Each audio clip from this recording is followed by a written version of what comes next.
Alright, I promised it wouldn't be too long before I was back with another video, and I'm making good on that one. Victor Crowley is moving into the final stages. I was waiting on some parts to come, and they came in today, which makes me super happy. And, yeah, I think last time I showed him off, I think he only had one hand done, or one arm done, and had his, the overalls from my Victor Crowley on. So now we got him pretty much fully sculpted out. I want to do a little bit of touch-up work on it. I already gone ahead and put a little coat of paint on there, a preliminary coat of paint, but I'm realizing now that it's not exactly where I want it to be. I kind of want to smooth out the arms a little bit. I know his arms are kind of chunky looking in the movie, but I need to get him down to a better level, I think. Get them to look like they flow together so the joints don't stick out quite as much, particularly around here. Just kind of square it up a little bit, make these meld together a little better. I also need to do the hands. The hands I need to do with puff paint. I need to go pick some up because I can't find wherever the hell I put mine. But I mean, pretty much sculpted out, done, all that good stuff. I mean, the head I'm just gonna leave alone. It's all painted and everything. Well, not all painted. It's given a primary coat of paint. I still have a lot more work to do with paint on him. You can take a look. I mean, I haven't done the eyes yet, really. I just did, like I said, just a very basic coat to work off of. Yeah, I mean, with the coat of paint on him, I think he's looking pretty good. He looks a lot more uniform and the way he should. Well, actually, this is the head that I've been showing off this whole time, and this is actually going to be the burnt head, I decided. Mostly because, at the end of the movie, he's just kind of more pissed off and all that stuff. I thought this head kind of represented that better, as far as just being kind of just, grrr. The other reason being that, he only uses the weapons when he has hair, before he gets burnt. He really doesn't have weapons after that. And when I put the other head on with the weapons, I thought it just looked 800 times better. So you can pop this head off, got the magnet in there. And pop on the alternate head. I'm really happy with this head sculpt. This is what I'm going to end up putting hair on. He just looks pissed. I managed to replicate the other head pretty well. They're pretty darn similar, which I normally have trouble with, but I actually got it pretty decent on this head. But the expression's definitely different. Much more just snarling, angry, crazy. And he looks awesome when he has the weapons in his hands, just ready to mess some people up. Speaking of weapons, I got a good amount of work done on all of them. I'd shown the hatchet before, but here it is again, just in case you don't remember it. And I haven't really done anything else to it since then. I am going to add some gloss effect to the blood, I think, and stuff like that. But that's pretty much still the same. Here's his shovel. I'm still working on it. It's still pretty rough and early, but this is the shovel for him.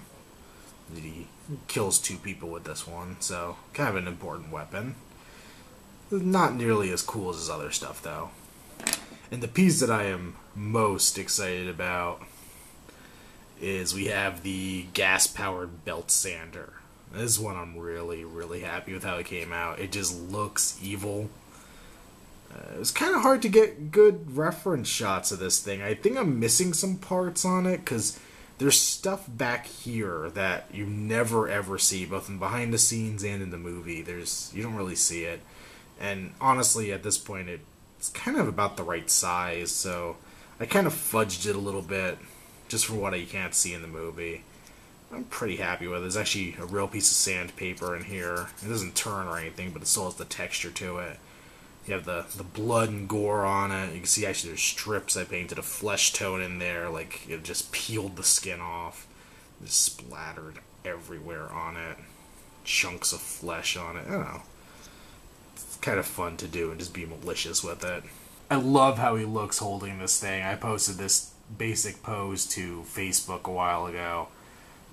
I think he just looks like a maniac. He's really just gonna go crazy and sand your face off and be brutal. I really like it. I'm actually really happy the fact, because I'm working on my part 2 Victor Crowley, and yeah, I could make another one of these, because he uses that in the second movie too, so I could have one for mine, because the more I work on this thing, the more I just absolutely love this accessory, and I had a lot of fun making it. The other thing I did, it wasn't actually a requested piece, it was kind of just a bit of inspiration that hit me. I had parts lying around. So this is early work in progress, early paint, all that stuff. Yeah, the light's too bright. But this is the severed torso of the blonde bimbo chick. You know, in the movie, she gets ripped apart off camera, and the one guy gets the chunks of her thrown at him as Victor just severs her body. So I had the female body torso. This is actually a really cheap plastic doll, but I just got it to use the hair off of, honestly, a long time ago. But I took the torso of it and shredded it all up. There's going to be a lot more detail and stuff on here. But, I mean, Crowley has all these cool weapons and stuff. I felt like he needed some meat. He needs some meat to have lying by his base or something. So, throwing that in with him. I mentioned I got the clothes in. I got these boots on him now. Have to do all the weathering and stuff on them. But they're pretty nice. They're kind of, you know, fake leather. They're actually squishy. They have ties and stuff, which, you know, I really like. This is the new pair of overalls. I mean, they look the same as the other pair. I still got to weather them up correctly. I got the shred in the back, though, because they wouldn't really fit right without that in there. But he's coming along. I just have a few more things on to finish up. Just a little bit more on the sculpting, and then I'll finish painting them and do the weathering and all that stuff, and he'll be ready to go out. So, getting down to the end of this project, I'm really, really happy with how he's coming out. Victor Crowley is one of my favorite characters, so definitely fun to work on this. And as I mentioned my Victor Crowley before, I've got the parts for him as well. When I went ahead and ordered the boots for this guy, I went ahead and got myself a pair, and I got another body. I mean, this is the same body for both these guys, just because it has these nice shoulder pieces on it that I can work off of.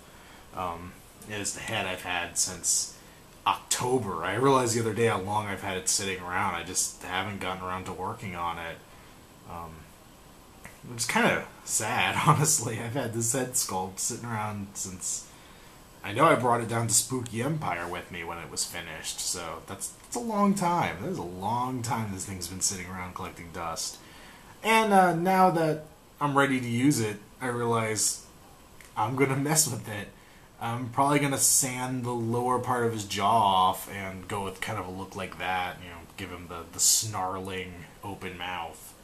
Because this just looks way too passive. I think I'd much rather have the open mouth on him. So, still modifications to come to this guy now that I finally have a body for him. But I'm going to give this body basically the same treatment as the commission. Same kind of stuff. Use the clay, add a bunch of muscles and garbage to him. And being the Part 2 Crowley, he is a significantly smaller frame overall. I mean, it's more Kane Hodder's body than it was makeup in a lot of respects in that movie. So it's not nearly as much of a job as doing the Part 1 Crowley. Got that to work on. Gonna be happy when I get him done, because I've been without a Victor Crowley for about a year and a half now. I got rid of my 7-inch one, and I've kind of wanted to go back and do one, so definitely happy to get this guy going for myself. And, you know, I'll probably end up going back and making a Part 1 for myself as well, just because it's cool. So, yeah, that's where my projects are sitting right now. Hopefully it won't be too much longer, and I'll have the commission ready to ship out and get out of here. I mean, obviously I have enough projects for myself that I just need to work on whenever I have the time and money for it. As I said, I think last time too, accepting commissions still, so if anybody has any projects, you know, shoot me a PM. We could talk about what you want done, and we'll see what we could do for you, because definitely looking to keep doing, especially the 6 scale stuff. I'm having so much fun with it. It's funny because I think how many times, you know, one told me to get in on the 6 scale stuff because it was so much better than the 7-inch stuff, and I resisted because honestly I am more of a 7-inch figure collector than a 6 scale, but as far as doing customs and stuff, I think 6 scale is so much more fun and so much less tedious than doing the little guys. Alright, I feel like I'm just rambling on at this point, so I am going to get out of here. And I'll see you guys soon, hopefully with a completion report on Crowley.